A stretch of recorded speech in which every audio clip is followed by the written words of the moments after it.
مشاهدينا الاعزاء، اهلا بكم معنا وحلقه جديده من برنامجكم كنوز مسرحيه. الليله هنسهر مع كنز مسرحي غايه في الروعه، هو كنز انا وهو وهي من انتاج عام 1964. هذه المسرحيه من اعداد عبد المنعم مدبولي وسمير خفاجي، البطوله لفؤاد المهندس، شويكار، سلام الياس، عادل امام، الضيف احمد، والاخراج لعبد المنعم مدبولي. ويسعدنا ان نستضيف للتعليق على هذه المسرحيه ومزيد من النقد والتحليل حولها الاستاذ السيد محمد علي، رئيس البيت الفني للمسرح الاسبق والكاتب المسرحي. اهلا بحضرتك معانا. اهلا وسهلا. استاذ سيد، طبعا احنا بصدد كنز مسرحي رائع، وكل ما بنشوفه بنستمتع جدا بيه، سواء من ناحيه الاداء او القصه او كل الجو المسرحي اللي كان سائد في هذه الفتره. بدايه عايزين نتكلم عن الورق، والورق من ابداع اثنين من عمالقه المسرح المصري واللي اثروا المسرح المصري في هذه الفتره بشكل كبير، وهما عبد المنعم مدبولي وسمير خفاجي. هم طبعا كانوا من نتاج فرق مسرح التلفزيون، يعني هم المسرحيه دي اتعملت انتاج مسرح التلفزيون. وعملنا مدبولي جالنا من ساعه لقلبك، كان موجود ساعه لقلبك، ده كان برنامج ناجح جدا جدا. لما فكروا يعملوا فرق مسرح التلفزيون، طبعا كان بغرض ان هم يشغلوا عدد ساعات من الارسال، فعملوا 4 فرق مسرحيه، اللي هي مثلا الكوميدي والحديث والمسرح العالمي ومسرح الحكيم. وكان من اهم الناس في الفرق ديت عبد المنعم مدبولي وسمير خفاجي. عبد المنعم مدبولي كمخرج وبيشترك في التاليف، وسمير خفاجي كمؤلف في الفرق. هو مهم جدا في الكتابه للمسرح الكوميدي او المسرح اللي يعمل تشويق. يعني هو في 3 اساليب في الكتابه. يعني انا بصفتي كمؤلف يعني بكشف اللعبه دي، ان ممكن مثلا انا يبقى في سر احنا بنمشي ورا السر ده، او في بطل غائب احنا بنحاول نضبطه او نحاول نتعرف عليه، او في لغز ممكن يبقى المتفرج ما يعرفش اللغز ده، ولكن البطل المسرحيه عارفه وبيدور عليه وهو رايح يقبض على هذا الرجل ده، فاحنا نتشوق نشوف هيقبض عليه ازاي، يعمل ايه، هو بس البطل عارفه. ممكن العكس، المتفرج يبقى عارف الحقيقه والبطل ما يعرفش الحقيقه. هنا في المسرحيه ديت لا المتفرج ولا البطل يعرف الحقيقه.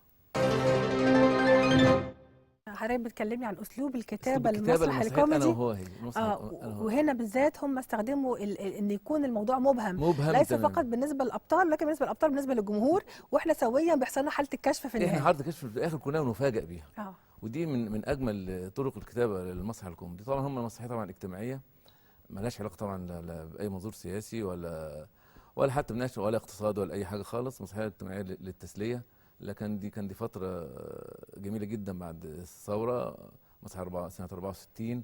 الناس كان عايزه تتفرج على حاجات تستمتع بيها، ومهم جدا يكون في مسرح للتسليه وفي مسرح طبعا للسياسه ومسرح يناقش القضايا المصيريه. يعني مهم المسرح الاجتماعي ده، والمسرح ده شيء من دور المسرح ان يعمل ترفيه عن الناس. والمسرحيه كان بالنسبه لنا يعني من بدايه التعاون الناجح جدا جدا جدا ما بين فؤاد المهندس وشويكار، اللي بعد كده عملوا سلسله مسرحيات بيهم خاصه بيهم الاثنين انتهت مثلا. يعني يمكن يعني انا شايف اعظم اعمال عملوها مع بعض، اخر عمل كان هو سيدة الجميله. يعني كان بدايه التعاون ده. فؤاد المهندس وشويكار كاتبوا لما اتعملوا المسرحيه ديت نجحوا فيها جدا. التاليف بقى هنا ازاي؟ يعني لما 2 بيتعاونوا يعملوا اعداد على المسرحيه او يكتبوا مسرحيه، هو طبعا ما ينفعش يقعدوا هما الاثنين على الورق يكتبوا، كل واحد يكتب له مشهد. لا، هو حد بيكتب المسرحيه ايا كان ميهم الاول. هو طبعا اللي بيكتب اسمه الاول في التتر وهو الكاتب الاول يعني. وبعدين يجي الثاني يقرا المسرحيه ويضيف عليها كتير جدا ويغير فيها ويعمل فيها ويضيف افيهات، يحط في افيهاتها، فيكتب اسمه معاه في التاليف.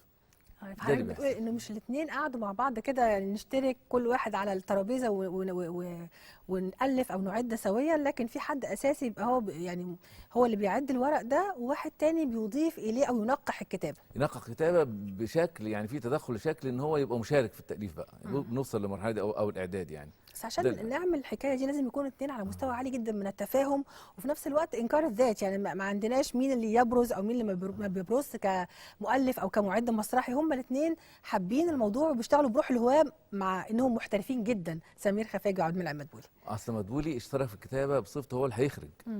فهو طبعا فكر، يعني في مشاهد هو قرأها ففكر قال لو عملنا فيها كذا هتبقى افضل في الاخراج. فبدا يضيف من منطلق الاخراج، وهو كمان اصلا ممثل كوميدي، فحتى الافيهات اللي اضافها والمواقف الكوميديه اللي اضافها يعني اثرت العمل بشكل جميل جدا جدا. عمل لا ينسى العمل ده، وكل ما تشوفه مره ويتعاد مره اخرى هنشوفه مره تانية ونسجله عندنا ونحتفظ بيه. صحيح. مسرح الستينات كان له خصائص معينة، يعني ده يعني فترة زخم كبيرة جدا، وفترة الكتاب المبدعين في مجال المسرح. لكن احنا بصدد النهارده مسرحية اجتماعية سلسة زي ما حضرتك قلتها، كوميدية ترفيهية، لا تخلو من معاني برضو، ولا تخلو من حكمة بنطلع بيها. لكن هل ده كان الأسلوب السائد في مسرح الستينات بشكل عام، ولا كان هناك أنواع أخرى مسرحية موجودة إلى جنب المسرح الاجتماعي والكوميدي؟ لا، كان في انواع كثيره. مسرح الستينات ده مسرح كان بيعبر عن عن النظام الاشتراكي في مصر، صحيح. الواقعيه الاشتراكيه. مسرح كان بيعبر عن التغير اللي حصل في الشعب المصري من دوله كانت قبل كده في رأسمالية لدوله اشتراكيه. فطبعا لو مسرحيات اجتماعيه بتناقش قضايا الشعب المصري ومعاناته ومأساته، وقد ايه الثوره خدت من الناس ونجحت بيهم، وقد ايه قضايا تانية كتيره جدا. وقد ايه مسرحيات بتتكلم على البطل المنتظر اللي جه يحرر، والبطل المنتظر اللي جه يحقق للناس احلامهم. ولكن كان في جانب اخر هو المسرح الكوميدي. عشان كده كان في شعبه موجوده في التلفزيون اسمها فرقه المسرح الكوميدي. الشعبه دي للكوميديا فقط. دور المسرح التلفزيون كان مهم جدا، والفرق المسرحيه التلفزيونيه فعلا كانت مهمه، لان انتاج كل هذه المسرحيات اللي كانت بهدف ملء ساعات البث، لكن في النهايه هي فضلت في مكتبه التلفزيون، ودلوقتي هي بمثابه ثروه قوميه. ده كان شيء مبدع. التلفزيون صنع نجوم، صنع نجوم فعلا حقيقيين للمسرح. كل اللي ظهروا في مسرح التلفزيون بعد كده اصبحوا نجوم وانفصلوا وعملوا فرق مسرحيه. يعني سمير خفاجن بعد كده في سنه 66 انفصل وعمل عماد بوري، وخد معاه محمد عوض، وخد معاه فؤاد المهندس وشكار، عملوا فرقه في الامم المتحدين. انفصل عن فرقه مسرحيه. فرق اخرى اتعملت من مسرح التلفزيون. فمسرح التلفزيون ده يعني هو اسرى حركه مسرحيه بعد كده. وبعد كده اتعمل البيت الفني للمسرح. هو مسرح التلفزيون ده اتحول بعد كده للبيت الفني للمسرح. بعد كده يعني بقى وزاره الارشاد اتقسمت المساله، بقى في هيئه المسرح من مسرح التلفزيون اساسا يعني. لا، المساله كانت مهمه جدا. للاسف دلوقتي تراجع دور مسرح التلفزيون، ما عادش فيه. كل اسف طبعا، اكيد لاسباب ماديه كلنا نعرفها، لكن بنامل ان شاء الله يكون لنا دور في الانتاج في الفتره القادمه حتى على مستوى الاعمال الدراميه. طب فيما يتعلق بقى بالاسلوب عبد المنعم مدبولي كمخرج، وازاي عمل فريق، يعني هو الممثلين دول اشتركوا في اكثر من عمل بعد كده واشتغلوا بروح الفريق، وده بيبان جدا في اعمالهم. لما نتفرج على المسرحيه بنتفرج على روح شويكار وفؤاد المهندس وعبد المنعم مدبولي، هم بمثابه تيم وورك او فريق نجحوا جدا مع بعض. هو عمال بقول اللي نفعوا ان يعرف فؤاد المهندس من ايام ساعه لقلبك من الاذاعه. يعني هم متفاهمين اصلا من البدايه، اصدقاء اصلا من البدايه. وهو كان بيريحه، عارف هو بيعمل افيه ازاي، فريح له الافيه هيقدمه ازاي، عارف ان هو ايه المناطق اللي يحب يبدع فيها كممثل، فكان بيهيأ له هذه المناطق. وعمنا مدبولي دايما كان عينه برضه على المتفرج في الصاله، هل الحاجات دي هتاخد معاه ولا ما تاخدش معاه يعني. لان هو اساسا اختبر افيهات كتيره واختبر اعمال كتيره بصفته كممثل.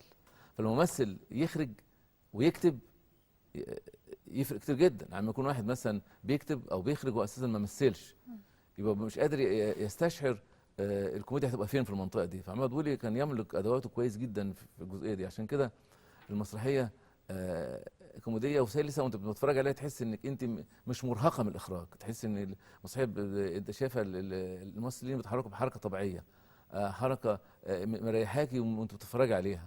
سهل الممتنع. سهل وممتنع تماما. ومسرحيه بيتعدي عليك اللحظات بتاعتها والساعات بتاعتها، يعني يمكن اكتر من ساعتين ونص وانت مش عايزه تخلص، مش حاسه بملل ولا حاسه باي رتابه. حتى المشاهد العاطفيه اللي فيها، الحوار العاطفي اللي فيها معمول بسلاسه جميله جدا، وتحس انك انت في صدق في الحوار وفي صدق في الكلام. ما هوش المساله فيها افتعال، لا انت ما بتعملش كوميديا مفتعله، لا ده الكوميديا الموجوده فيها تحس انها كوميديا حقيقيه. يعني المساله البطل بتاعنا اللي هو المسالم جدا جدا جدا، اللي هو حب مره واحده وجوزها راجل مفتري واخد جبار، فطبعا ده هيعمل ايه ده؟ يعني انا هموت في سبيل الحب ده ولا ايه؟ لازم نوصل في الاخر خالص ان هو يقرر ان هو يقتحم ويقرر يبقى قوي. الحب غير في الشخصيه ديت. انت بتتعاطف مع البطل، والبطل ده انت بتحس ان هو اي حد فينا هو مسالم كده. انا معظم الشعب المصري مسالم، ما هوش شرير يعني وما هوش محامي طيب طيب. وبيروح عنده مهمة صيد البط أو هواية بيمارسها طبعا. وبيرجع لمكتبه بمنتهى المسالمة، لكن في نفس الوقت الحب فعلا اداله شجاعة فوق العادي. اداله شجاعه فوق مم. العادي، يعني الحب بغير الانسان، يعني فهو مم. عاوز يقول لك كده حب بغير الانسان بطريقه كوميديه جميله جدا. وبعدين عامل بقى يعني في حته برضه يعني طبعا احنا بحته اضاف بعض الشخصيات قدمت افيهات كوميديه زي عادل امام وزي مم. ضيف احمد. مشاهد ليهم كانت مهمه جدا في المسرحيه ديت. والشخصيات دي طبعا يعني هنتكلم عنها بالتفصيل يعني ان صحيح. شاء الله بعد العرض ان شاء صحيح، الله هم ان شاء الله. انطلقوا فعلا، اه. يعني في ناس انطلقت من مم. هذه المسرحية مم. وأصبحوا نجوم بعد كده. يعني سر نجاح هذه المسرحيات، مسرحيات فؤاد المهندس وشويكار العظيمين اللي موجودين قدامنا دلوقتي على الشاشة وبنعرض لبعض مشاهد المسرحية، سر النجاح ايه في مسرحياتهم مع بعض؟ هو بس يعني هم كانوا ظاهره لما ظهروا مع بعض. مم. يعني اول ثنائي يظهر ويعمل يحقق ده كان بدايه الثنائيات في الفن. فهو طبعا قدم الثنائي ده فؤاد المهندس وشويكار، مسرحيه نجحت نجاح كبير جدا جدا. كان في التلفزيون لما يجوا يجيبوا مثلا لقطات يعني في التلفزيون من مسرحيات مهمه يجيبوا مسرحيه انا هو وهي، الحديث في الجرايد عن انا هو وهي، لدرجه ان ده دفع العاملين بالمسرحيه ان هم يعملوا فيلم سينمائي. صحيح. وبعد كده يمكن الناس ما تعرفوش ان فؤاد المهندس وشويكار تزوجوا في هذه المسرحيه، يعني خطبها هو على خشبه المسرح. احنا عاوزين نتكلم في الموضوع ده. مبدئيا نتكلم عن المشهد، هل حضرتك تتذكر اي مشهد اللي طلب ايدها فيه؟ لان يعني ده فعلا المسرحيه اللي لايف كده على المسرح قدام الجماهير، فؤاد المهندس طلب ايد شويكار للزواج، وكانت البدايه بقى الانطلاقه فنيه وحياه اجتماعيه اثمرت بعد كده يعني حتى وصداقه عميقه فيما بينهم. هل المشهد حضرتك تتذكره اللي ارتبطوا فيه سويا على خشبه المسرح؟ انا اعتقد في الفصل الاول، يعني اه. الفصل الاول يمكن هم على الارض. صحيح. هو ده المشهد على في الارض. مشهد فعلا يعني. لان انا ساعتها يمكن كنت اصغر سنا، اتفرجت على المسرحيه ديت لما اتعرضت في الزوم يعني وانا صغير، والناس اتكلموا على المشهد ده، صحيح. يعني خطبها في المسرحيه واتجوزها في المسرحيه دي. الأجيال الجديدة ما تعرفش الموضوع ده، فيمكن دي فرصة كويسة إنهم يعرفوا إن من خلال هذه المسرحية كان يعني الحب العميق اللي جمع بين فؤاد المهندس وشويكار، وكانت طلب إيد شويكار على خشبة المسرح. حضرتك اتكلمت عن تحويل هذا العمل إلى فيلم، ودايما النجوم بيحبوا يستثمروا نجاح العمل في تكراره في وسائل أخرى أو قوالب فنية تانية. المسرحية تتعمل فيلم أو ممكن يتعمل مسلسل قصة ناجحة وغيره. هل الفيلم صادف نفس نجاح المسرحية ولا المسرحية كانت أنجح؟ لا، المسرحيه كانت انجح طبعا من الفيلم. مم. هو بس الناس بتحولها لفيلم ليه؟ لان المسرحيه لما كانت بتعرض في الستينات سنه 64 ما كانش كل الشعب المصري بيشوفها، لان كان التلفزيون كان لسه ما ما بقاش منتشر في كل المحافظات والمدن، يعني كان عواصم المحافظات بس اللي بيوصل لها الارسال. وكان المساله ما هياش بقى يعني دلوقتي كل المراكز وكل النجوع فيها تلفزيونات.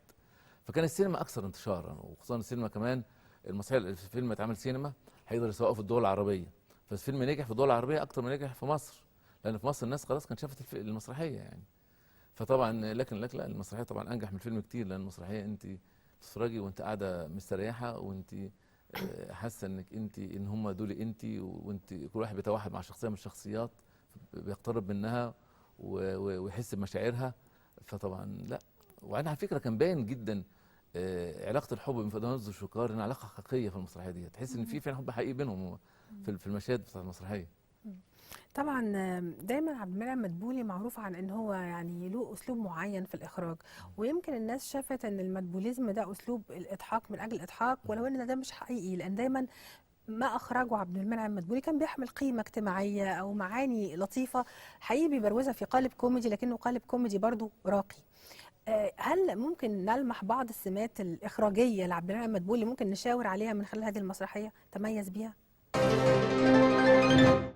هي حته ان يكرر حركه، يعني يمسكه ويقول انا مين يا واد، انا ما اعرفش ايه يا واد، دي حاجات بتعملها مدبولي.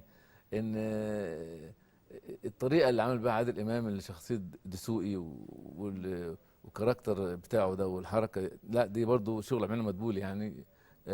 عملها مدبولي بيهتم بالادوار الصغيره، يعني مفيش دور صغير في المسرحيه ديت الا ما مهتم بيه يخليه يضحك، يهتم حتى بيه دور السفراجي والتكرار بقى على اه ذكر التكرار، اللي هي فول وبيض فضل بيض وبسطرمه ولا مربى، ويعني فده التكرار، وبرده ممكن يكون فعلا من سمات الاخراجيه عبد المنعم مدبولي، تاكيد على الموضوع. تكرار الحاجه يعمل تكرار، طبعا الاكرار مع سوء الفهم يعني. فطبعا عماد بيقول لا ده يعني يهتم بالادوار الصغيره، يهتم بتكرار بعض المواقف تعمل كوميديا، يعني دي حتى يعني يقول لك ده بيسحب الافيه من المتفرج يعني. طبعا الديكور عاوزين يعني نلقي نظرة عليه، وهو كان بين مكتب فؤاد المهندس وبين الفندق. رأي حضرتك ايه في الديكور بمقاييس العصر، بمقاييس الستينات؟ هو المفروض ان هو ديكور معاصر يعني. مم. الفندق كان جميل جدا، يعني طبعا هو طبعا كان مفاجأة لينا كمتفرجين زمان ان احنا نشوف مسرحية اول مشهد فيها أوضة نوم. كان مفاجأة بالنسبة لنا يعني، أوضة نوم أول مشهد يعني.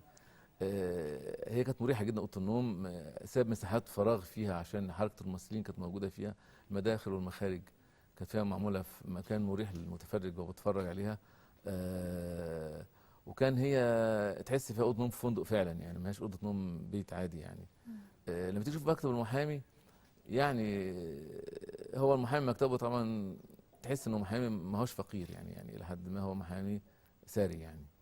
الشقه بتاعته برضو معقوله جدا، وبرضو ان انت بتشعري برضو في الديكور ان الديكور شكله جميل، ما هوش كان برضو هما بيتعمدوا في التلفزيون كان عندهم امكانيات ان هو يعمل، لانه كان طبعا بينتج مسلسلات وتمثيليات، فعنده المهندسين وعنده الفنيين اللي يقدروا يطلعوا ديكور فيه الجمال، فكان فيه جمال وفيه واقعيه شديده جدا الديكور يعني. صحيح. يمكن مخرجنا اشرف رزق اهو جايب لنا مشهد في مكتب فؤاد المهندس، فعلا بيتسم بالشياكه والفخامه. ده ممكن يكون برضو الانتاج الثري، وفي نفس الوقت هو مشكلته لم تكن ماديه، مشكلته كانت في التغيير اللي طرأ عليه نتيجه للحب واتخاذه قرار يعني بمصارحه النمساوي. طبعا فهو يعني التلفزيون كان يهتم جدا الصوره هتطلع ايه في النهايه، فطبعا صحيح. كان لازم يحط الديكور جميل والمشاهد كلها تطلع شكلها جميل يعني. فيما يتعلق بالملابس والمكياج، وده جزء برضو اساسي في نقل الجمال. طبعا شويكار، يعني مش عارفه هل شويكار كانت بتختار ملابسها بنفسها وهي قمه في الشياكه، ولا كان حد بيساعدها في الاختيارات؟ وبرضو يعني الاضحاك، فؤاد المهندس برضو كان بشورت الصيد في البدايه، احنا واخدين على فؤاد المهندس دايما ببنطلون قصير في مسرحياته. تم يمكن الاستعاضه عنه برضو يعني في المسرحيه دي بالشورت بتاع الصيد.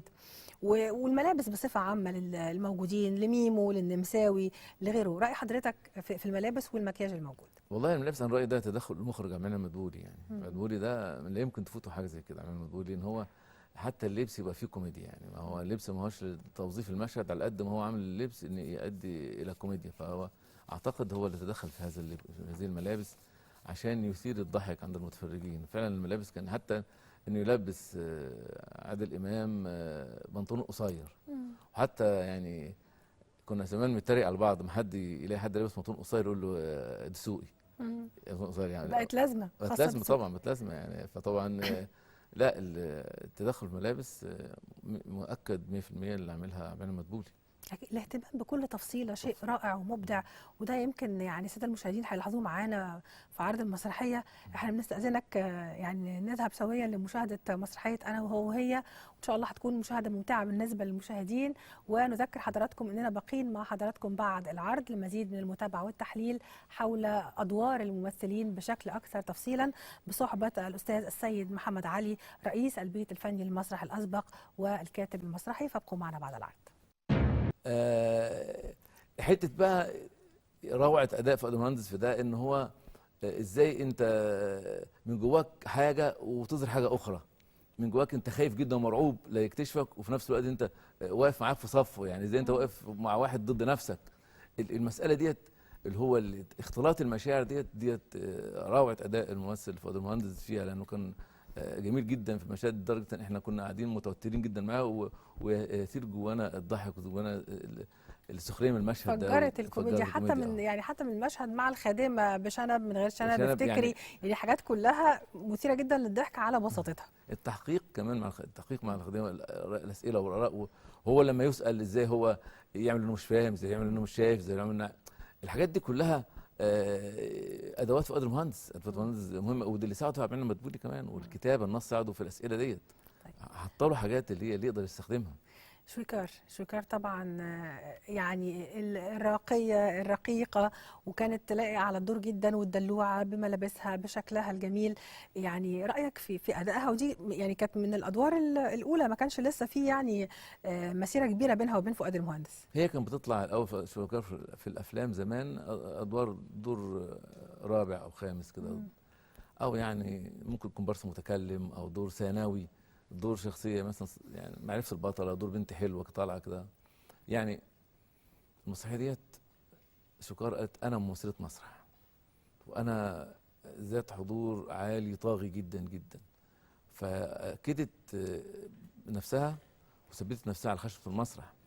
وهي طبعا شكلها جنب فؤاد المهندس شكلها جميل، وفي نفس الوقت عندها حس كوميدي راقي. يعني هي طبعا، وهي طبعا كان في بعض المشاهد ما بتقدرش تمسك نفسها من الضحك قدام فؤاد المهندس. يعني هو كان يعني طبعا ما ينقشها في حاجه بص لا تمسك الضحكه، لان هو طبعا فؤاد المهندس كان بالنسبه لها راجل عملاق قدامها، فنان كبير قدير. هي طبعا كان لسه تلميذه بالنسبه له، صحيح. فكان صعب جدا. حتى المفروض المسرحيه دي اتصورت بعد ما اتعرضت 15 ليله او اكتر، ولكن برضه ما كانش تقدر تمسك نفسها من الضحك امامه يعني. شوكار هنا قالت انا ممثله جيده جدا، انفع للمسرح وانفع نجمه لمسرح التلفزيون، اللي بعد كده خدها سمير خفاجي عنده نجمه في فرقه الفنانين المتحدين. وبعد كده بقت هي استاذه كبيره جدا في سيداتي الجميله بقى، وتألقت وتفوقت على الاساتذه. طيب سلام الياس اللي هو النمساوي وهو السبب في العقده في المسرحيه، اداؤه كان رصين جدا، مفيش ولا ابتسامه، لكن يعني برضه بيفجر كوميديا برغم اداؤه الرصين والجد جدا. ما هو يعني على فكره سامي الياس ده بيمثل كوميديا، يعني شفته كذا مسرحيه كوميديه، هو ممثل كوميديا كمان. ولكن عمل دور جد جدا جدا جدا عشان يبان الفرق ما بينه وبين فؤاد المهندس الضعيف جدا قدامه. دور جد جدا وقوي جدا جدا، يبان التفاوت بين الشخصيتين. والجد جدا بتاعه ده احنا بنحس فيه ان هو ده. يعني لو في لحظه عرف ان فؤاد المهندس ده هو اللي كان مع زوجته في الاوضه، هيفترس هيقتله. فعشان كده دايما يخلي المتفرجين في حاله قلق وفي حاله اضطراب وفي حاله ترقب.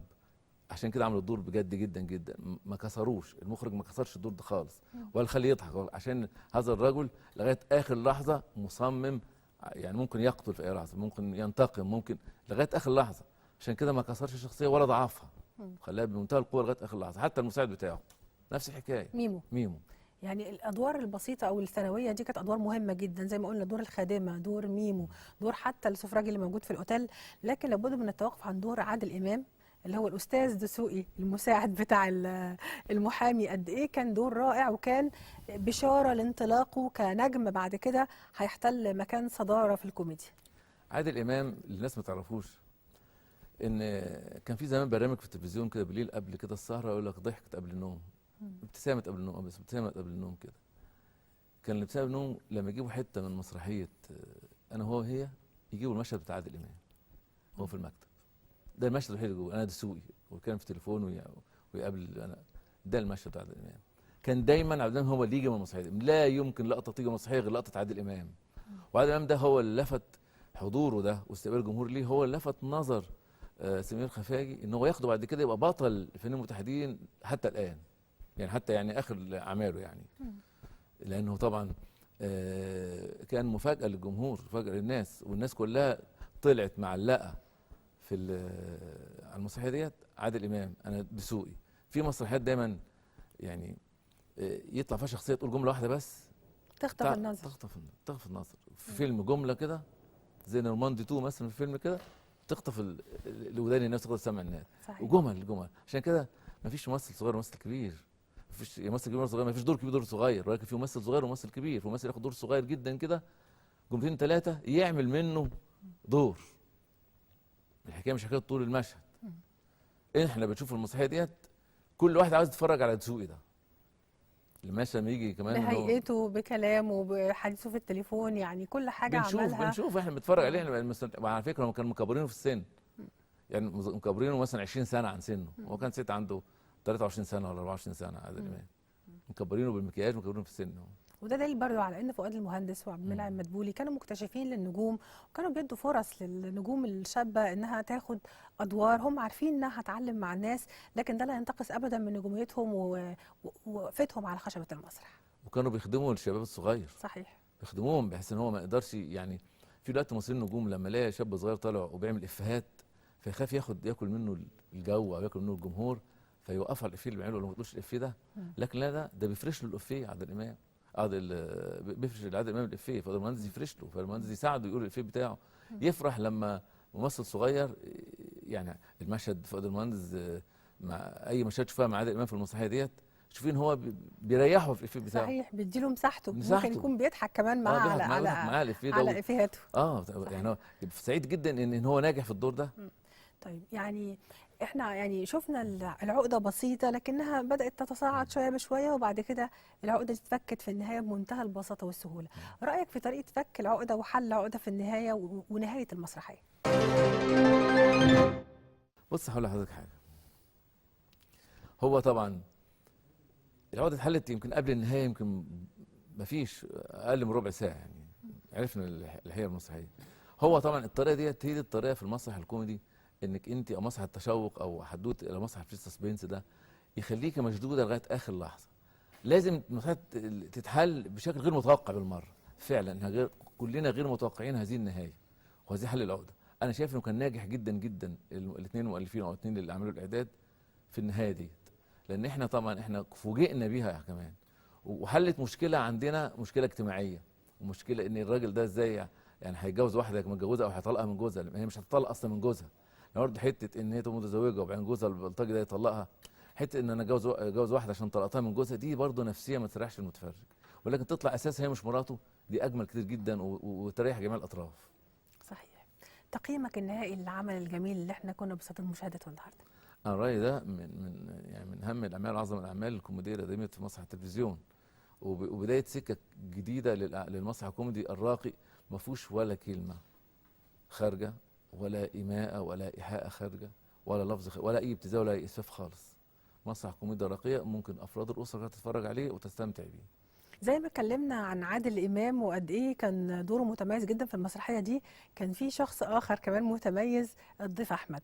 ويبدو كده وكأن النجم فؤاد المهندس في المسرحيه كان محاط بمجموعه من المسالمين وضعاف البنيه، حتى يظهر التضاد بينه وبين النمساوي وميمو اللي هم اقوياء في البنيه جدا وفي نفس الوقت اقوياء في الشخصيه وبلطجيه. نتكلم عن الضيف احمد. الضيف احمد طبعا هو في الفترة ديت هو طبعا في الأفلام كان هو ثلاثي أضواء المسرح يعني كان مع بعض، ولكن هو كان في بعض الأفلام كان بينفصل عنهم ويقدم بعض الأدوار الكوميدية، ممكن تبقى صغيرة أو معاونة يعني. هو هنا كان طالع شخصية الغبي، يعني من حتى من المعاونين لفؤاد المهندس أو حمدي محمد حمدي، الخادم بتاعه راجل غبي جدا. هو كان مقدمه بشكل فيه كوميديا عالية. فؤاد المهندس كان دايما يساعده ان هو يظهر غبائه في المشهد ده. كان دايما في المشهد الموجود فيه مع فؤاد المهندس او فؤاد المهندس وصديقه صلاح وهو واقف بينهم الضيف احمد، يخلوا الضيف احمد هو نجم هذا المشهد. الضيف احمد هنا يعني احنا كلنا برضه بنتفرج عليه زي ما بنستمتع بدسوقي كنا نستمتع بالضيف احمد في غبائه وعدم فهمه للي بيحصل حواليه، مش فاهم حاجه خالص. ده كان بيؤدي لضحك شديد، ويقول ان في ممثل قادم اسمه ضيف احمد، ممثل كوميديان كبير جدا قادم في المسرح الكوميدي. وده برضو كان برضو فؤاد المهندس زي ما بيفرش الافيه لعادل امام كان بيعمل نفس الشيء مع الضيف احمد، بيفرش الضيف احمد بل بيخليه هو نجم المشهد يعني. صحيح. يعني في مشهد واقف هو وصديقه حسن والضيف احمد بينهم، هو نجم المشهد، هو نجم المشهد. وكمان عبد المنعم مدبولي المخرج في المشاهد اللي مثلا فؤاد المهندس قاعد وضيف احمد هو اللي واقف عشان يظهره. لا مثلا فؤاد المهندس واقف بين الضيف احمد واقف بين الاثنين، بين فؤاد المهندس وبين صديقه حسن، بيتكلم معاهم، وهو طبعا هو مش فاهمين، حاولوا يستجوبوه وهو مش قادر يفهم. احنا كلنا مش شايفين غير الضيف احمد في المشهد ده. ده يدل قد ايه التعاون، قد ايه الحب. فيعني كان مسرح موجود، مش موجود دلوقتي للاسف. الحب ده مفتقد دلوقتي في المسارح بتاعتنا. احنا بنشكر وجودك معانا الاستاذ السيد محمد علي، رئيس البيت الفني للمسرح الاسبق والكاتب المسرحي. شكرا جزيلا لحضرتك. اشكركم. شكرا لكم اعزائي المشاهدين. بكده بنكون وصلنا لختام سهرتنا الليله. ان شاء الله الاسبوع المقبل لنا لقاء جديد وكنز مسرحي قديم جدا. الى اللقاء.